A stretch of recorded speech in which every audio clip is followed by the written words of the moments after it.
जेबर हारिनि खुलुमबाय नोंथांमोननि गेजेराव दिनै मोनसे आपडेट लाना फैबाय आं मोनाबिलिनो दिनै नोंथांमोननि गेजेरावहाय आङो रबिराम नार्जारिनि मोनसे बाख्नायथाव हाबाफारि देखायनायदों आङो दिनै मोनफ्रोमबो राजखान्थि हान्जायानो दिनै इलेक्सनाव फैनाय लोगो लोगो माखासे जायफोर खामानिफ्रा दिनैसिमबो जायाखै बेफोरबायदि नायदिंबाय थानाय जादों दा बे हिसाबै दिनै रबिराम नार्जारि सारा मोनसे जायगायावहाय जायफोर सुस्केटआ गोग्लैसोना दङ बेखौ बिथाङा नायदिंदों आरो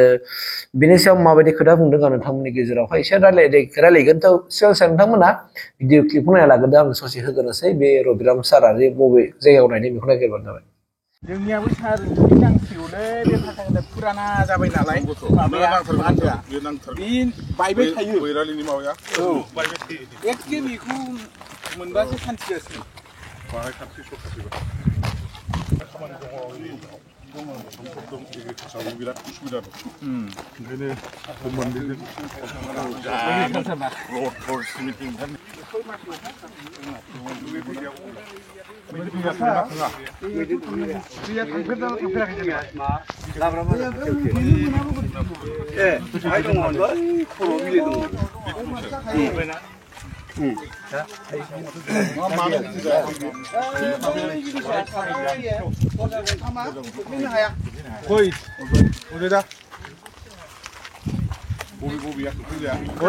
আপনি তো গম পাই আগত ভালকৈ গম পাওঁ এইটো কৰা নাছিলোঁ যদিও কিন্তু গম পাওঁ মই বস্তুটো কিবা হয় টেকনিকেল প্ৰব্লেম আছে না এইটো হ'ল আপোনাৰ বংগীয়া ফাইল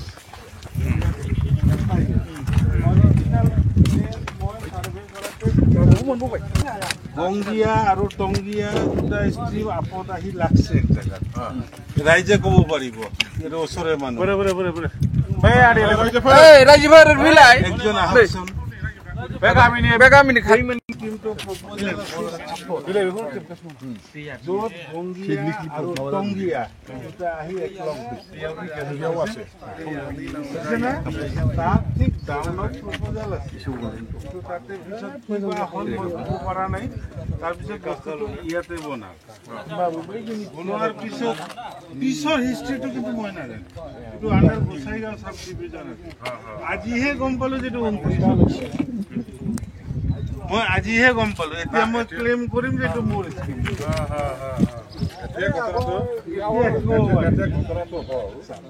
পানীটো ভালেহেঁতেন কিন্তু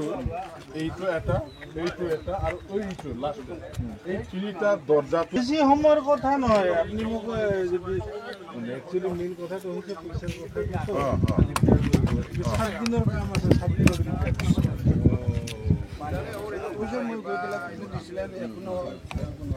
কেনেলবিলাক যে লাগে এতিয়া এইটোতো চাৰে চবে গম পায় এতিয়া কথাটো হৈছে প্ৰপ'জাল দিয়াটোতো আমি একটা নহয় 100টা প্ৰপ'জাল এই বস্তুতে অলপ আগতে আমরা হয়ে থামবো বুঝুন লাগিলা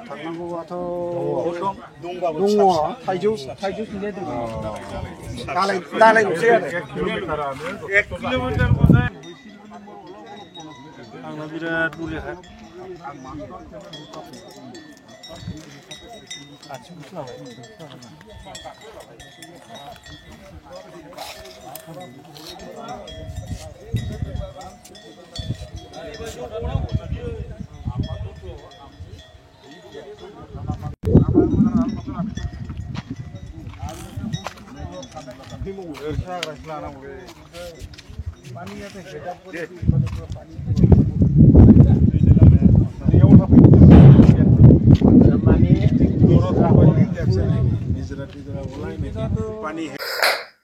नोंथांमोनाथ' नुखाबाय रबिराम नार्जारिया जाहैबाय मा बिथाङा थांदों जे क'क्राझार जिल्लानि सिङावनो थानाय गङिया कुसुगाव माने पुलिस स्टेशननि सिङाव थानाय जे गङिया हालामावहाय बे गङिया हालामावहाय मोनसे सचकेट बानायनाय जादोंमोन आरो बे सचकेटजोंहाय ओरै गङिया आफामनि माने माखासे रायजोफ्रा माइ गायनो थाखाय दै लाबोनो थाखाय माने दै गायनानै माने माइ आबाद गायनो थाखाय बिथांमोना सुजुग आरो सुबिदा लादोंमोन आरो बे सचकेटखौ माने माखासे समाव बानायफ्रामनाय जादोंमोन नाथाय दिनैसिमबो बियो साक्सेस जायाखै आरोखि आरो बेखौ जानो हागौ रायजो राजाफ्रा ओनसोलनि रायजो राजाफ्रा हांख्राय हरनानै बिथां एमएलए माने रबिराम नार्जारि सारखौहाय लेंहरनानै हयथ' मावहोनायनि माखासे माने लामा खालामदों खोमा आरो प्लेन पलिसि खालामदों जेन' दिनै बिथाङा बुंनो थाङोब्ला फ्राय गङिया ओनसोलाव फ्राय खामानिखौ मावा नङा मावदोंबो मावनाया बिथाङा मावबाय दिनै नोंथांमोना थांबा नुगोन आरोखि दिनै मोनसे हाइ फाइ माने ब्लेक टकिं जानानै थांबाय बे जायजोंनो दावखोलांनानै बे ससेयाव थांदों बे लामाखौ बिथाङा बानायबाय बिदि ब्लेक टक जाबाय आरोखि गावनि फान्डनिफ्राय बानायनो खोमा सारा ओमफ्राय बिदिनो इस्लामपुर माने साब सेन्टाराव थाइजौगुरियावहाय बे एल पि स्कुल मोनसे बाउन्डारि खालामनानै होबाय बाउन्डारिखौ खालामनायजों लोगोसे मोनसे लेबार अफिस बेबायदि मोजां मोनसे खालामबाय बियो माने साब सेन्टारनि खाथियावनो आरो दा नुनो थांदों आरोखि ना जेनेबा गुबुन गुबुन राजखान्थि हान्जाफ्राबो जेरैबायदि थादों आरो बे ओनसोलजोंनो दिनै गोबां माखासे ओनसोलाव जेनेबा इएम उकिल मोसाहारि साराबो माने नायदिंगासिनो दं आरो नायदिंनानै खामानिफोरखौ मावा नङा बिथांमोना मावदों दा कम्पिटिसन जागासिनो दं दिनैनि जुगावहाय नोङो इउपिपिएलआबो दा मावदों आरो माने बिजेपि माने बिपिएफआबो मावदों आरोखि बिथांमोनाबो दिनै अखर थाद'नाय गैयै बिथांमोनाबो गामियाव हाबदों बिथांमोनाबो दिनै गामियाव हाबदों माने रायजो राजाफोरजों सावरायनानै माबे खामानिया थाबसिन नांसिनगौ आरो बबे खामानिखौ माने जों थाबसिन मावनानै माने जोंनि दरखारसिन जेनेबा जोंनि रायजो राजाफोरनि माने खामानि होसिनो बा जायखौ मावोब्ला माने रायजो राजाफोरनो गोनांसिन थारमाने माबा मोनसे थायो नालाय प्रिफारेन्स थायो नालाय बबेखौ नांसिनगौ जेनेबा सापस बे सस गेटखौ जुदि बानायोब्ला माने सस गेटखौथ' नोङो सस गेटनिफ्राय मानसिफ्रा दै लाबोनानै बेनि आफाङाव थानाय गासैबो रायजो राजाफ्रा माने माइ आबाद मावनानैहाय माने दैज्लां बोथोरावहाय माने गावनि बोसोरसे नांगौखिनिखौ गायना लानो हागोन बेनि थाखाय बे सुजुगखौ खालामनाय जादोंमोन नाथाय मावदोंमोन सिगां समाव सोरबा कन्ट्रेक्टर मावदोंमन आरो दिनैसो बे साक्सेस जायाखिसै दा बे आरो बाथ्राया मोनसे ओमफ्राय फारसेथिं जाहैबाय दा बिदिनो दिनै उकिल मोसाहारि साराबो बे हालामावनो माने माखासे आदिबासि ओनसोलाव थानाय जेनाखि लामाफ्रा खुनु मोनसे ना साइकेला थाबाय नारजायो ना माने थेला नारजायो बेबायदि अबस्थामोन आरोखि दैज्लां बोथोरबा माने बारनो मानो सुबिदाफोरबो माने बिराद गाज्रिमोन माने जे दै लोमबाथाय हाब्रुआ बिदि माने हाब्रु जानानै माने अरमायलांजोबोमोन आरोखि दा बेफोरबायदि जायगाखौबो दिनै माने उकिल मोसाहारि साराबो मावदों दा ओंखायनो आं दहायनो होननाया लोगो रायजो राजा नोंथांमोन दिनै माने मोननैबो राजखान्थि हान्जा बिपिएफ आरो इउपिएफआ फुरा कम्पिटिसन खालि मावगासिनो दं बिटिसि आवहाय माब्रैबा रायजो राजाफोरजों अनसायजानाय मोनगोन बेखौ नोजोर होदों बयबो आरो प्रतिश्रुति होदों दाना सोर सासे दैदेनगिरिफ्रा बेसेबां प्रतिश्रुति होदों जों बेखौ उननि समावसो जों मिथिगोन खिन्थु